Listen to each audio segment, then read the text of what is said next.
La chronique livre d'Olivier.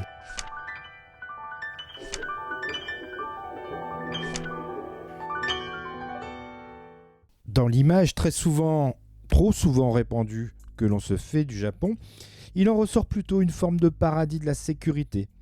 Pas un pas de côté, pas un papier par terre, pas d'altercation sur la voie publique. Le pays du soleil levant préserve cette image lisse et bien propre sur elle. Mais quand de l'intérieur, certains investigateurs grattent le vernis de cet emblème rouge et blanc, ils parviennent à exhiber la crasse sous-jacente qui salit toute la société japonaise, orchestrée par toute une organisation ancestralement implantée sur l'archipel. À leur tête se trouve une escouade de dignitaires du crime, les fameux Yakuza. Jake Adelstein nous en parle dans Tokyo Detective, son dernier livre paru aux éditions Marchiali. Jake Adelstein n'est plus journaliste d'investigation.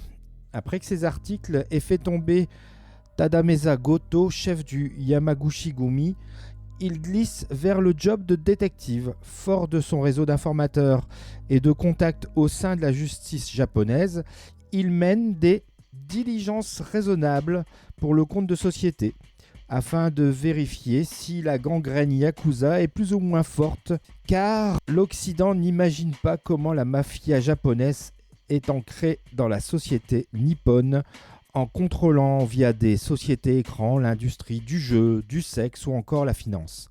Et les révélations de Jack dépassent l'entendement.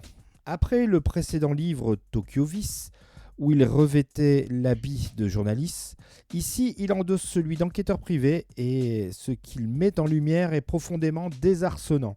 Grâce à cette nouvelle fonction, Adelstein peut se frotter à des groupes comme le TEPCO ou encore tout le cartel qui a la main sur le pachinko, ces flippers verticaux japonais où l'on doit tenter de viser juste pour mettre les billes dans des trous et empocher d'hypothétiques gains. Dans ce livre, Jake Adelstein se confie aussi sur sa chimiothérapie, sa complicité avec son ami Michiel et l'accompagnement qu'il lui accordera presque jusqu'à l'échéance finale, son rapport aussi avec Higari et leur quête commune pour essayer de réduire le pouvoir des Yakuza sur la société civile japonaise.